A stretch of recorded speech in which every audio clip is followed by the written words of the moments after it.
Start with 2005 though. Our story starts in 2005. He won the Money in the Bank, won the first ever Money in the Bank ladder match at WrestleMania 21, which meant he could cash in his guaranteed world title shot at any place, anytime over the next year. But before he could think about championships, he had to deal with the most personal feud of his career. Edge had begun a real-life relationship with Lita, who was Matt Hardy's girlfriend. When their affair became public, WWE initially released Matt Hardy, thinking the situation was too messy to handle. But the controversy created such a buzz that they eventually brought Hardy back for what became the most emotionally charged feud. It felt like that feud was real. And I was like 9 years old at the time watching it. Looking back, the entire arena was as a teenager around that time, even though I was 9, you would have thought that was legit. Between reality and kayfabe. Over the next few months, Edge would mock Hardy, taunt him for stealing his girl, attack him from behind, and make out with his ex-girlfriend on global TV. Their SummerSlam encounter was brutal in every sense. And I remember they had a loser leaves Raw. Suffered excessive blood loss and couldn't continue. They had a loser leaves Raw match. Steps on Raw that truly showcased Edge's and Lita helped him win. Most despicable villain.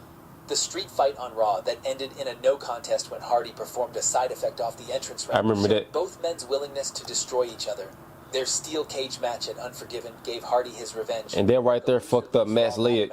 Provided the climax to yep, loser leaves Raw ladder match. Meant Matt Hardy would be exiled to SmackDown. Had to be on SmackDown for the remainder of his career. During the match, Edge legitimately tore his pectoralis major muscle, forcing him to the sidelines for months. However, this injury became a blessing in disguise. Edge we got the rated R, the cutting edge show. Which was perfect for his character development. No longer just a high-flying pretty boy, he transformed into the rated R superstar. Yep. Arrogant, manipulative, and utterly convinced of his own superiority. Y'all remember the Kane storyline? In 2006, Edge had evolved from ladder match specialist into WWE's premier villain. His Money in the Bank briefcase sat waiting, and John Cena's championship reign was about to face its greatest threat yet. At New Year's Revolution, Cena had just survived a brutal Elimination Chamber match. He retained his WWE Championship in a bloody war that left him completely exhausted. Then, Vince McMahon's music hit, and WWE history changed forever. Edge cashed in his Money in the Bank contract, and 2 spears later, wrestling had its most hated champion. The timing was perfect, and perfectly despicable. Edge had waited for the ideal moment when the champion was at his most vulnerable. The live sex celebration with Lita. Boy, I remember that. Legendary for all the wrong reasons. Edge and Lita's bedroom antics. I think Ric Flair was there. Earned Raw a 5.2 rating, the highest in over a year. John Cena. Also established Edge as someone willing to cross any line for attention. Edge's first title. I think they kicked the show off with it, if I'm not mistaken. Victory over Ric Flair and his eventual loss back to Cena. No, that might have been the main event. Proved he belonged in the main event scene. But losing the rematch on Raw created a new problem. Mick Foley. Edge blamed guest referee Foley for losing his title match, leading to a feud that would elevate both men's legacies. Their hardcore match at WrestleMania 22 was Edge's coming-of-age moment. He felt WWE management was trying to push him out of the title picture, and he had a chip on his shoulder. When he speared Foley through a flaming table, it proved that Edge was willing to sacrifice his body for the company. Yeah. According to Edge himself, the Foley match proved him as a main eventer. But before he could get his hands back on the title, he had to go through arch-nemesis John Cena, and their war was about to reach new heights. SummerSlam.